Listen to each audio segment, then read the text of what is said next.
신명기 11장 1절부터 7절 말씀 마음을 집중하시고 함께 읽어보십니다. 그런즉 내 하나님 여호와를 사랑하여 그가 주신 책무와 법도와 규례와 명령을 항상 지키라. 너희의 자녀는 알지도 못하고 보지도 못하였으나 너희가 오늘날 기억할 것은 너희의 하나님 여호와의 교훈과 그의 위엄과 그의 강한 손과 펴신 팔과 애굽에서 그 왕 바로와 그 전국에 행하신 이적과 기사와 또 여호와께서 애굽 군대와 그 말과 그 병거에 행하신 일, 곧 그들이 너희를 뒤쫓을 때에 홍해물로 그들을 덮어 멸하사 오늘까지 이른 것과 또 너희가 이곳에 이르기까지 광야에서 너희에게 행하신 일과 루벤 자손 엘리압의 아들 다단과 아비람에게 하신 일, 곧 땅이 입을 벌려서 그들과 그들의 가족과 그들의 장막과 그들을 따르는 온 이스라엘의 한가운데에서 모든 것을 삼키게 하신 일이라. 너희가 여호와께서 행하신 이 모든 큰 일을 너희의 눈으로 보았느니라. 아멘. 우리 새벽마다 묵상하는 내용은 모세가 그 마지막 3차에 걸쳐서 설교하는 내용 중에 두 번째 설교에 해당하는 부분을 지금 함께 묵상하고 있습니다. 네, 모세가 설교하는 것은 가나안에 들어갈 다음 세대들이 하나님을 잘 섬겨 복을 받게 하는 것이 목적이에요. 그러면 과거 세대들, 지금 40년 광야를 지나오는 동안에 그 부모 세대들에게 일어났던 일들, 그러면 자녀들은 잘 모르고 또 가나안 땅에 들어가서 태어나는 자녀들은 전혀 그 전에 있었던 일을 경험하지 못했기 때문에 알지 못하는 것이에요. 그래서 오늘 제목처럼 너희가 기억할 것은, 그러니까 이 경험한 세대의 모든 하나님의 은혜를 경험하지 못한 세대들에게 어떻게 전해줄 것인가. 그러면 이거를 반드시 기억해야 될 것을 교육해 줘야 되는 의무가 있어요.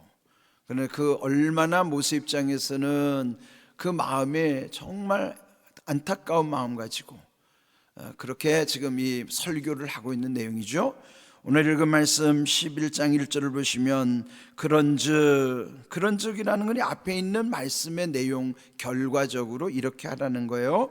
내 하나님 여호와를 사랑하여 그가 주신 책무, 법도, 규례, 명령을 항상 지키라. 그래서 여러분, 여기 하나님의 명령 자체를 항상 지키려면 그 앞에 말씀하신 것처럼 하나님을 사랑하여만 가능한 거예요. 여러분도 다 사랑의 경험이 있으시잖아요. 네, 우리도 다 이성을 사랑했던 한때 그 사랑의 경험, 또 자녀를 키우면서 사랑하는 경험. 사랑을 하면 자기가 고생해도 힘들 줄 모르잖아요. 여러분이 자녀를 키울 때 얼마나 고생을 많이 하셨어요. 잠도 설치고 어떤 때는 마음도 졸여야 하고. 그런데 아이들 다 키우고 나면은 그런 거를 잊어버리게 돼요. 그렇지만은 그 어려운 시기를 사랑하기 때문에 다 이겨내고 그게 힘든지도 모르고 지내온 겁니다. 사랑하면 되는 겁니다. 그래서 여기도 하나님 명령을 지키려면 하나님을 사랑하면 가능한 거예요. 그러나 하나님 사랑하지 않으면 불가능하죠. 그러므로 모세가 여기서 간곡히 청하는 것은 너희가 여호와를 사랑함으로써 하나님의 모든 명령을 항상 지키라 하는 거예요. 우리는 항상의 존재가 아니라고요. 항상, 늘 항상 언제나 한결같이 그렇게 못 살아요. 그렇게 살 수 있는 비결은 하나님을 사랑할 때만이 항상 할 수 있는 거예요. 이걸 먼저 전제하는 거예요. 얼마나 귀한 말씀입니까? 사랑하면 되는 거라고요. 예수님이 마지막 요한복음 13장 34절을 말씀하신 게 뭡니까? 그 숱한 많은 계명, 10계명을 613가지로 늘려놓고, 또 그러나 예수님이 마지막에 단 2가지, 첫째 되는 계명은 내 마음과 목숨과 뜻을 다하여 하나님을 사랑하는 것, 두 번째로는 또 그와 같이 내 이웃을 내 자신과 같이 사랑하는 것. 하나님 사랑, 이웃 사랑. 근데 마지막 요한복음 13장에서는 딱 한 가지를 요약한 거예요. 세 계명을 지키라. 세 계명을 지키라. 그 하나만을 말씀하시고, 그 세 계명은 뭐냐면 내가 너희를 사랑한 것 같이 너희도 서로 사랑하라. 예수님 사랑 안에 세 계명 지킬 수 있는 거예요. 결국 문제는 사랑의 여부에 따라서 문제는 문제가 아닐 수도 있고, 사랑 없으면 문제 아닌 것도 문제를 만들어내는 거예요. 사랑하면 다 되거든요. 사랑하면 모든 허물도 덮잖아요. 문제는 우리 안에 사랑 없는 게 문제지 문제가 아니에요. 우리 안에 모든 것은 사랑의 여부에 따라서 모든 게 결정되는 것뿐이죠. 그러면 하나님 사랑하면 모든 문제도 다 이겨낼 수 있습니다. 그 다음에 두 번째 2절을 보시면은 너희 자녀는 알지도 못하고 보지도 못하였으나 너희가 오늘날 기억할 것은, 반드시 기억하라는 거예요. 너희 경험이 자녀들에게 어떻게 이어지게 해야 될 것인가. 여기 교육이 있는데 교육은 어떻게 해야 될까요? 교육은요 한두 번 해서 끝나는 게 아닙니다. 교육 중에서 학교 교육보다 더 중요한 게 가정교육이에요. 왜냐하면 늘 함께 먹고 자고 부대끼고 살아가잖아요. 그렇게 이루어진 공동체는 가정밖에 없어요. 그러니까 가정에서 교육은 말로 하는 교육이 아닙니다. 삶을 보여주는 거예요. 그대로 그 아이들이 부모의 뒷모습을 그대로 닮아가는 겁니다. 말로 되지 않아요. 그러면 또 어떻게 할까요? 내가 경험한 것을 아이들은 쉽게 잊어버립니다. 그러면 잊어버릴만 하면 또 말해주고, 또 잊어버릴만 하면 또 말해줘야 돼요. 그래야 마음에 새겨지는 거예요. 마음에는 주름이 이게 잘 안 잡혀요. 그러니까 마음에 주름이 잡혀서 새겨지려면은 잊어버릴만 하면 또 말해주면 그때 또 주름이 새겨지고, 그래서 마음에 주름으로 새겨지려면은 잊어버릴만 하면 계속 들려줘야 돼요. 저는 우리 외할머니가 저를 그렇게, 우리 외할머니가 이렇게 똑똑하신 분도 아니죠. 교육도 많이 못 받으신 분인데, 저는 어렸을 때부터 할머니는 저에게 우리 집이 왜 하나님을 믿게 됐는지 잊어버릴만 하면 말씀해 주는 거예요. 잊어버릴만 하면 또 말씀해 주시고, 내용 다 똑같아요. 근데 잊어버릴만 하면 또 들으면 또 새겨지고 또 새겨지고. 근데 저는 잔소리로 듣지 않았어요. 저는 그것 때문에 사실 목사가 된 것이지, 제 외할머님이 저에게 우리 가정에 은혜 받았던 이야기를 계속 들려주시지 않았다면 전 목사 안 됐을 거예요.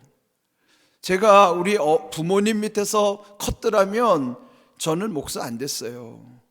저는 우리 외할머니 밑에서 컸기 때문에 계속 잊어버릴만 하면 그 은혜 받은 이야기를 들려주셔서 제가 오늘 이렇게 이 자리에 서 있는 겁니다. 저는 한때는 이 길을 안 가려고도 했지만 지금 돌이켜보면은 이 길을 온 것은 너무 잘했어요. 그러나 다시 태어나면 전 목회 안 합니다. 한 번으로 족해요. 그럴 일도 없기 때문이기도 하지만 너무 힘들어서 전 두 번째 못할 것 같아요. 그러나 이 한 번이 저에게는 너무너무 소중해요. 그런데 감사한 것이죠.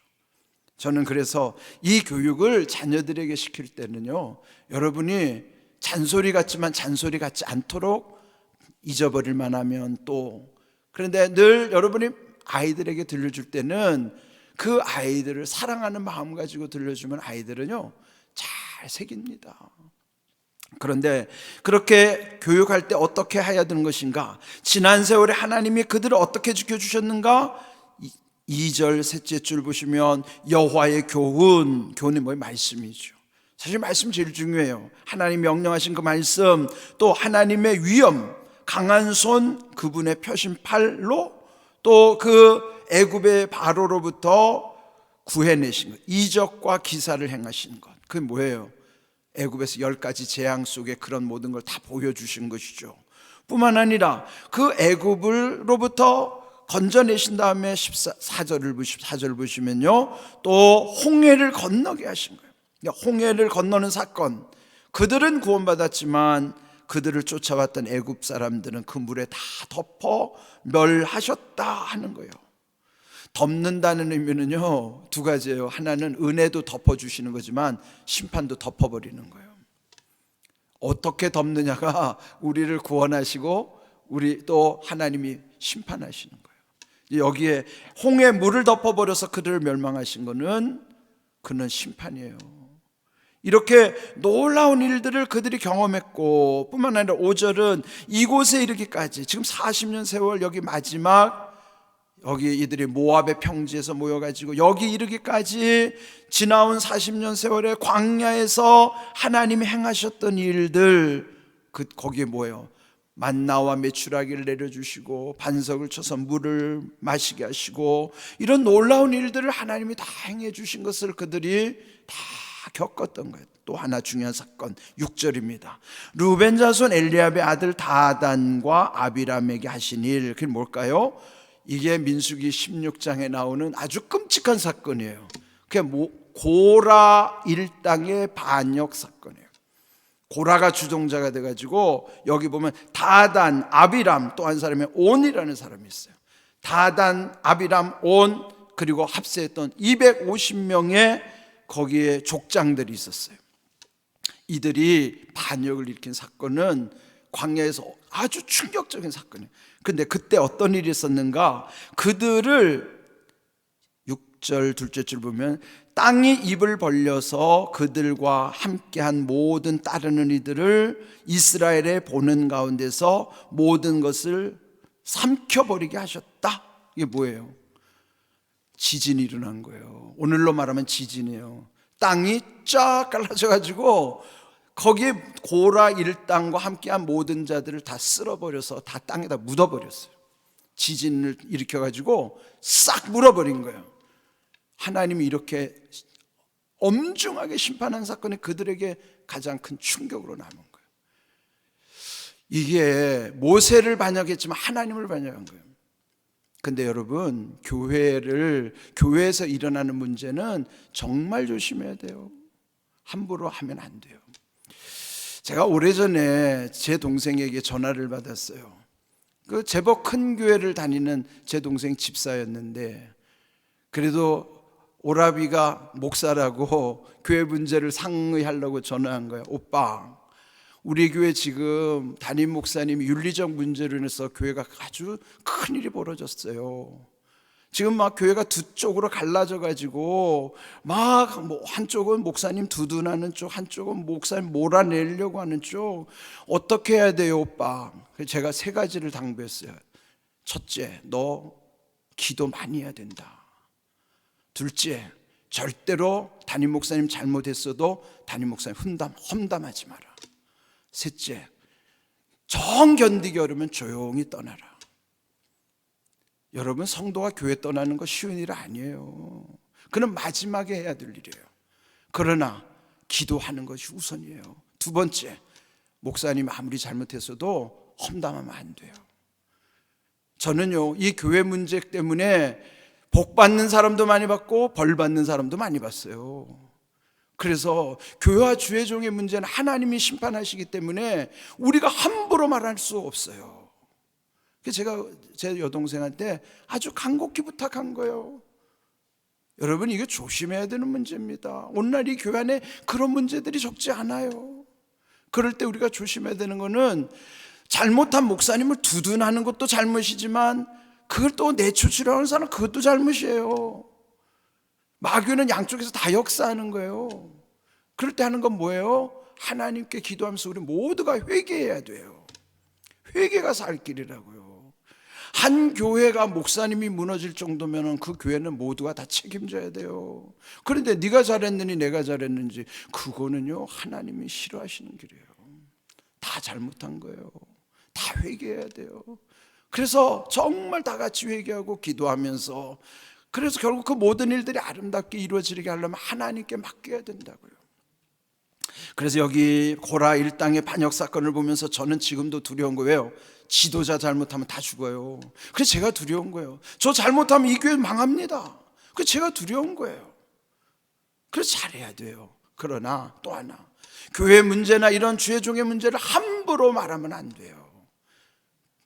하나님은 주님의 교회를 통해서 하나님의 나라를 이루시기 때문에 하나님께 맡기는 것이고, 우리 모두가 하나님을 두려워하고 겸손해야 된다고요.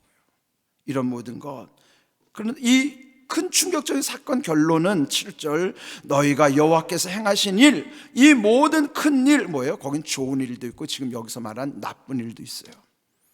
좋은 일과 나쁜 일 다 기억하면서 그 눈으로 보았던 것을, 좋은 것은 하나님께 크게 영광 돌리며 다음 세대들이 더 귀하게 세워질 뿐만 아니라, 나빴던 일들은 절대로 앞으로 또다시 일어나면 안 되기 때문에 단호히 끊어야 되는 거예요.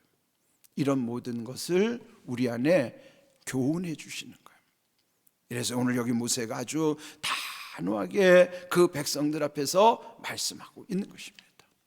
오늘 우리가 정말 중요한 것은 모든 것이 하나님의 뜻 안에서 이루어지도록, 그래서 우리 날마다 새벽마다 우리 자신을 새롭게 보는 거예요. 우리 아침에 통성기도 다음에 주여 진실하게 하소서, 주여 겸손하게 하소서, 주여 능력 주시옵소서. 이게 우리의 매일의 기도예요.